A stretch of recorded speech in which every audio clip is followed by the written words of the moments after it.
This message comes from Edward Jones, where they believe rich means opening yourself to new possibilities. That's why your dedicated financial advisor meets you where you are, helping you move forward with confidence. Let's find your rich. Edward Jones, member SIPC. Last week, the Federal Trade Commission made a big announcement. It was about non-compete agreements, these agreements that prevent workers from leaving their jobs for competitors or to start new rival businesses. The FTC said starting later this year, the vast majority of non-compete agreements cannot be enforced anymore. They will effectively be banned. We reported an episode a few years ago about where non-competes came from. So we're going to play that episode now. And later on, we will give you an update about when or if that new FTC ruling will go into effect.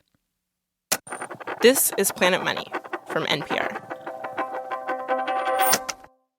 Back in the 90s, Jeff Hong's an ambitious software engineer living in Los Angeles, working for Microsoft, living the life. His job was to find and work with Microsoft's latest clients. So I would go off from place to place, helping people build fairly large systems. So say the Disney stores need back-end software or Citibank needed to improve their online banking. Jeff would help them build those systems. And then after a few years, I convinced my corporate masters that we should open an office in Hawaii. Don't we all want to open offices in Hawaii? But for Jeff, Hawaii is home. I was born in Hawaii. I grew up here. My family celebrated over 100 years of being here in Hawaii. And moving back put him somewhat closer to another important part of his life. I met a boy who lived in Sydney, and so that's kind of far. Yeah, like Australia far. They date long distance, fall in love, and they want to live in the same place. But back then, same-sex marriage wasn't permitted in Hawaii. It was very difficult because of, the way that the laws were structured at the time to be able to have him come to Hawaii. And so we were doing the very, very long distance relationship for quite a few years. Now, Jeff, he's the kind of guy who will make things work for him when he needs to. And that is what he does here. He reduces his hours at work so he has time to travel to Australia and go see that boyfriend. But eventually his boss is like, wait, why do we have some guy working for us part-time? It turns into a whole thing. And after nearly 20 years at the company, Microsoft lays him off. This was in May 2012. So Jeff decides he needs a new start. And he thinks, maybe this would all be a lot easier if I just launch my own company. I already have all these connections and potential clients. But as he's leaving Microsoft, the company lets him know that there are things he can't just go do, like start a business and take their clients with him. Those connections were made while he was working for Microsoft. At first, Jeff is like, that is absurd. You can't stop me. But then Microsoft says, don't you remember that contract you signed nearly 20 years ago? Jeff thinks way back to when he first got his job and signed a whole mess of papers. Buried in there was the issue. It was 2 sentences in this huge set of papers that you sign, along with you're going to turn in your badge and your computer if you separate from the company, that kind of thing. What did those sentences say? If you hold on, I can actually look it up because I kept it. Let's see. So, part 10 of 15, for a period of 1 year after termination of my employment, I will not render services in any capacity to any client or customer for which I perform services during the 12-month prior to my separation. And that's it? That's it. Those 2 sentences are a non-compete clause. They basically mean that Jeff can't take work from any of Microsoft's clients, which in a state as small as Hawaii is so many companies and government agencies. Blue Cross Blue Shield, Hawaiian Airlines, all of the state and federal departments. Jeff can't start his own business. His job options are limited. He ends up collecting state unemployment. Hello and welcome to Planet Money. I'm Erika Beras. And I'm Amanda Aronczyk. More than 30 million people in the U.S., from janitors to executives to yoga teachers, have signed something just like what Jeff signed, a non-compete agreement. Imagine studying and training and then working for years in an industry. Then all of a sudden, you are essentially locked out of your field. Today on the show, why non-compete clauses exist and why they have spread everywhere. And Jeff Hong's attempt to fight them. Support for this podcast and for Planet Money Summer School comes from Capital One. With no fees or minimums on checking accounts, it's no wonder the Capital One bank guy is passionate about banking with Capital One. If he were here, he wouldn't just tell you about no fees or minimums. He'd also talk about how Capital One cafes are open 7 days a week to handle your banking needs. It's pretty much all he talks about, in a good way. What's in your wallet? Terms apply. See CapitalOne.com/bank. Capital One N.A., member FDIC. This message comes from Capella University. That spark you feel? That's your drive for more. Capella University's FlexPath learning format lets you earn your degree at your pace without putting life on pause. Learn more at capella.edu. Now, it's worth taking a minute to understand just where non-compete clauses came from. Which means it's that time in our show when we fill the room with smoke, toggle some switches, and pull a lever. Then doobity-doobity-doobity-doo, look down at ourselves. We are in some old-timey clothes. We are now in Britain. Look at that. It is 1414. Yay old 1414. Mm-hmm. We're here to witness the trial over the very first non-compete dispute that we know of. So there's this young man who is training to become a dyer, which is someone who dyes fabric. Young man's name is John Dyer. Because people back then, their last name was often their trade. So I would be Amanda Radio. And I would be Erika Podcast. Nice, I like it. To get more details on the story, we went to Matt Marks. Not a Marxist. But he is an economist who studies non-competes and all their iterations through many, many generations. Matt says that dyeing cloth was high-tech stuff back then.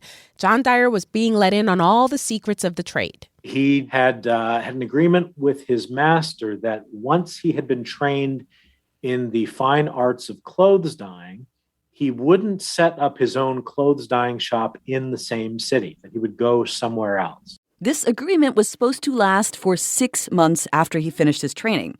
Somehow, the master seemed to think that John Dyer didn't, in fact, wait the whole 6 months.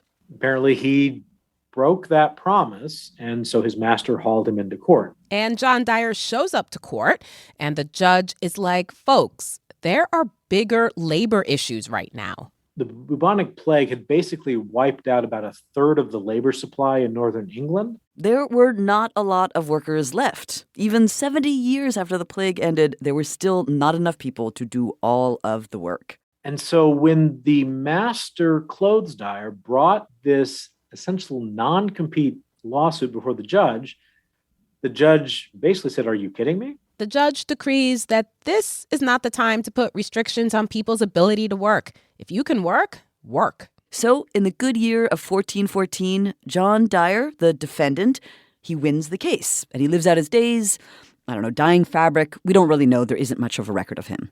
This was the first non-compete case that we know about. The employee wins, hands down. Then there isn't much in the history of non-competes until almost 300 years later, when a pair of bakers, Mitchell and Reynolds, end up in court. This time, the judge rules in the opposite way.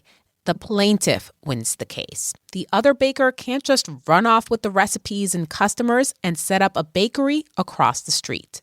Over the centuries, there are legal disputes between dentists, then champagne distributors, then arms manufacturers, and it seems that employers begin to win more and more often.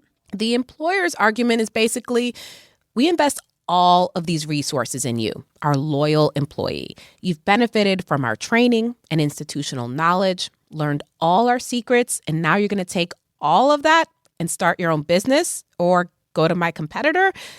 I don't think so. And Matt says that argument has become even more prevalent as our economy has changed. Here's the thing. In today's economy, the assets of the firm that are most valuable, especially in the knowledge economy, are less so property, plant, and equipment. It's more the ideas that are in people's heads. And unlike property, plant, and equipment, those people can leave. So when Jeff Hong got laid off from Microsoft in 2012, the company let him know that they may enforce the non-compete sentences in his contract, which is how he ended up on unemployment. That was my first time ever filing for unemployment. I couldn't do anything. I had to wait. And so Jeff is just stuck. He's back home in Hawaii and he's unable to start his new business. Did you think about moving away again then? Were you thinking well, I work in tech. Let me go back to the mainland? Yeah. And I mean, there's, I could have been I'm setting up my company in California, and then I'm consulting on a remote basis with customers back in Hawaii. And, there's all of that kind of stuff. Jeff was thinking that California might be a good spot for his new business because even if you sign a contract with a non-compete clause in that state, California will not enforce it. Different states enforce the rules differently. But by this point, Jeff's partner had plans to move from Australia to Hawaii. They were finally going to be together in Hawaii. They did not want to move. And he begins to think, I wonder if I can fight this non-compete. Is it even legal? Maybe I'll sue Microsoft. He starts reading a lot about old non-compete cases, and he learns about a Hawaiian case that was settled in 2006. It involved a woman who worked for a tourism company. She'd left her job. 2 weeks later, she goes to work for another company that offers tours. But the first company is like, wait a minute, remember that contract you signed? And they take her to court. And the state Supreme Court sides against her. They even ruled that she can't work for another tour company for 3 years. And remember, this is in Hawaii. Tourism and hospitality are Hawaii's biggest industries. Jeff looks at this old case and he's like, uh-oh. I was probably going to lose. And so folding was the best choice. Sometimes you just got to walk away when you know you have a bad hand. Let's just stop here. And remember, Jeff did want to break a contract he willingly signed. He did want to take clients that he landed on company time to his new business. He wanted to use all of the knowledge and skills he had learned in almost 20 years at Microsoft to pick off clients from Microsoft. And they're just like, no, you want to start your own business? Wait a while. Then start from scratch. So Jeff decides not to sue. Instead, he comes to an agreement with his former employer. We reached out to Microsoft, who, by the way, is a funder of NPR, and they wouldn't discuss Jeff's case. We did see a copy of their agreement, which said that for 1 year, Jeff could work in his field, but only with one of his former clients, Hawaiian Airlines. And that could have been that. But Jeff, he couldn't let it go. He keeps digging into this whole non-compete thing and how they alter people's lives and how they're pervasive in just about every industry. And he thinks, why stop with just my case? Why don't I change the law? Make non-competes unenforceable in Hawaii. So originally I tried to make it general. He thinks, why not ban all non-competes in every industry? But he quickly discovers that people don't always want quite that much change. Because it's a small community. And so you definitely have this, I'm stuck here. And people don't want to make waves. And he also realizes that there are some really powerful industries in Hawaii that want this kind of protection. And these contracts have spread to jobs he hadn't even imagined. One of the strongest users of non-competes in Hawaii that I actually found cases on is hairstylists. So you kind of apprentice with somebody on the hairstyling thing, and then you can't cut hair within 20 miles of one of his stores, but he has stores all over the island. So you have no place to cut hair except at one of his places, or you have to pay back something. And it's like, wow.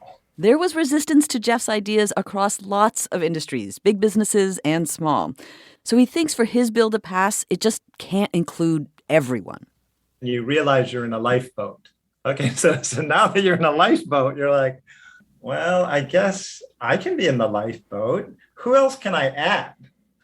Because every time you add someone, it has potential to sink the ship. Eventually, the bill just covered two types of employees, tech workers and doctors. It was introduced during the 2014 legislative session, and things were looking good. It went all the way to the Committee for Economic Development. Jeff thinks this is it. But then he waits and waits and waits. You were just waiting to get scheduled. And you could get scheduled at any time at the pleasure of the committee chairman. But if you don't make it by the last day, then you know you died. That's exactly what happens to Jeff's bill. It dies in committee. After the break, we find out just why non-compete clauses have spread so far. And Jeff tries to resurrect his dead bill. Support for this podcast and for Planet Money Summer School comes from Capital One. With no fees or minimums on checking accounts, it's no wonder the Capital One bank guy is passionate about banking with Capital One. If he were here, he wouldn't just tell you about no fees or minimums. He'd also talk about how Capital One cafes are open 7 days a week to handle your banking needs. It's pretty much all he talks about, in a good way. What's in your wallet? Terms apply. See CapitalOne.com/bank. Capital One N.A., member FDIC.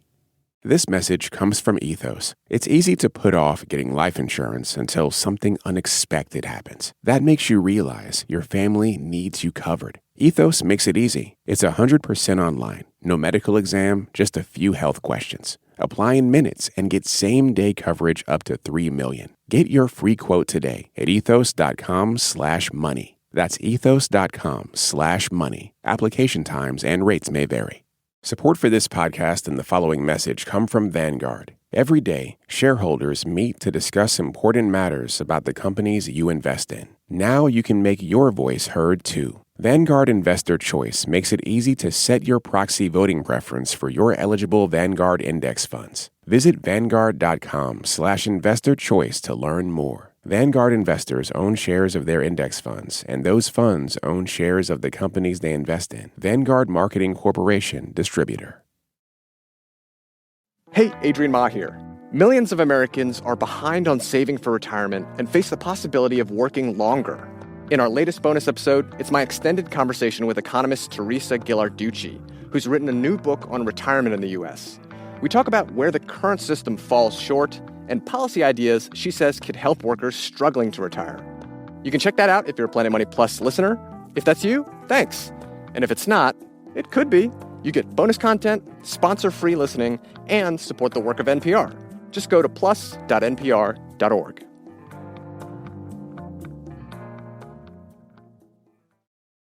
Now, there are reasons for non-competes. Here are 3. When someone has access to proprietary knowledge, when someone is aware of what they're signing and has intentions of breaking their contract, and when the employee could cause real harm to the company. But how did it happen that all of these different people in so many different jobs, from hairstylists to software engineers to pediatricians, that they also signed contracts where they promised not to work for the competition? Lauren Iden-Liam is a former lawyer who now teaches strategic management at Baruch College, and she researches non-competes. Lauren says that all those papers that someone like Jeff signed, they've spread everywhere because employers are kind of just mimicking what they see other employers do. You go online, you look for a checklist of all the agreements that you need to include when you're hiring your first employee. You see mention of something called a non-compete, and you just include it because it's there. Isomorphism is what we would call that. Hold on. What was that word? Isomorphism? Isomorphism. Hey, academics. Yeah. So you start seeing it, you start doing it. You think it makes you more legitimate as a business. Maybe it makes you look more official. Lauren says employers are just cutting and pasting the language into their new employees' contract. Just go online, search for non-compete template. There are so many to choose from. It just goes on and on and on. So that's why we are now in this situation where more than a third of all American workers have signed one of these contracts at some point in their careers. So, what effect does this have on the workforce? Lauren says that it is a few different things. There has been some research showing that non-competes not only affect the people that sign them, but it may also affect the job mobility of people who don't sign them. Because when someone signs a contract with a non-compete clause, they might stay in their job longer than they want to. So that means the next worker can't move up. Also, some economists have found that non-competes suppress wages. If you've signed one of these contracts, you might not be able to take a higher paying job. You're stuck. And Lauren says the other big thing about them is just the chilling effect they have on employees. Are employers using these non-competes just as a scare tactic? So if I'm an employer and I include it in, my standard documents, but I have no intention of actually enforcing it, I just want to make the employee think twice about trying to leave. That was one of the problems that Jeff Hong set out to fix in Hawaii. Now it's 2015, and after his initial bill didn't go anywhere, he decided to try again. When you tried all over again the next year, were you kind of like, well, this may happen again, or were you filled with renewed optimism? I was filled with renewed optimism because that committee chair left that committee and the new committee chairman said, Jeff, we can get this bill moving. They introduced a very similar bill to the state legislature in Hawaii, but this time they narrowed the pool of workers even further. We tried again with some more modifications and it passed. And that was actually considered kind of stunningly fast. Jeff was thrilled that it passed. Non-competes for tech workers in Hawaii would no longer be enforced. And they celebrate. They all got matching Compete Forever tattoos. They burned a stack of non-compete contracts. No, not really. They just had, in Jeff's words, a nice party. And there's been a tangible effect ever since. A recent paper found that since the law went into effect in Hawaii, the wages of newly hired tech workers rose by 4% and job mobility went up by 11%. This has become a national issue, too. This summer, President Biden signed an executive order asking the Federal Trade Commission to take a look at non-competes and consider reforming them. And Jeff? He's now married to that guy he was dating way back when. They have an 8-year-old Boston Terrier together.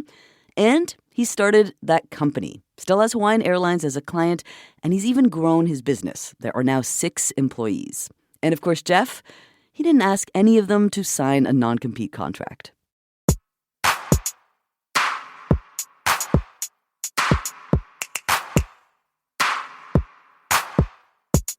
So that's where we left things. As we mentioned before, a lot has changed since then.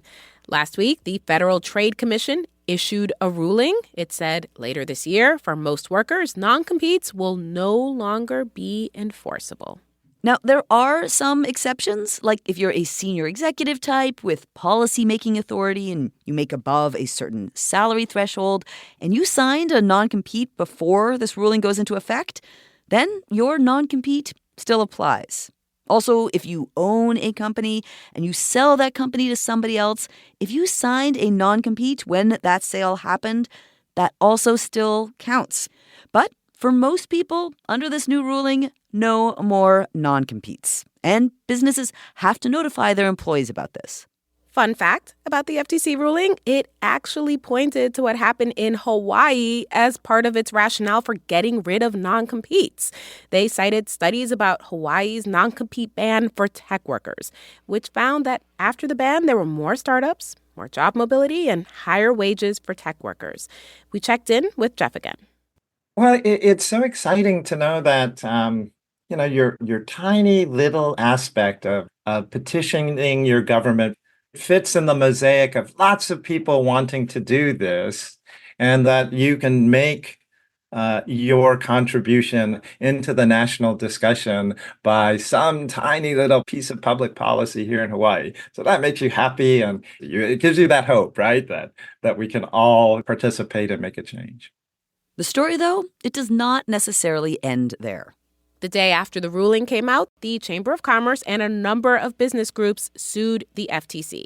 They said the FTC, the government agency, does not have the authority to do this kind of thing, that a big policy like that should come from Congress, not a federal agency. So we won't know what's going to happen with the ban on non-competes until those cases get resolved. For now, what we're left with is this patchwork of rules around non-compete agreements at the state level. Hawaii's got one set of rules, Georgia's got a different set of rules, and on and on and on. But some companies have started to move away from non-competes, like at Microsoft, the company Jeff was fighting. 2 years ago, they got rid of non-competes for their workers. They kind of saw the writing on the wall. One of Jeff's employees actually came from Microsoft, and that employee didn't have to wait months to start work. You can email us. We are at planetmoney@npr.org. And you can find us on social media at Planet Money. Today's episode was originally produced by Dave Blanchard. It was edited by Ebony Reed and engineered by Isaac Rodrigues. The update on today's episode was produced by Willa Rubin and was edited by Keith Romer. It was fact-checked by Sierra Juarez and was engineered by Josephine Nyounai. Alex Goldmark is Planet Money's executive producer. Special thanks to Evan Starr, Jonathan Pollard, Sam Martindale, and Chris Lee, and to Matt Marks and Lauren Eidenliam for talking to us again. I'm Erika Beras. And I'm Amanda Aronczyk. This is NPR. Thanks for listening. This message comes from Mint Mobile. If you're tired of spending hundreds on big wireless bills, bogus fees, and free perks, Mint Mobile is for you. Shop plans at mintmobile.com/switch. Taxes and fees extra. See Mint Mobile for details.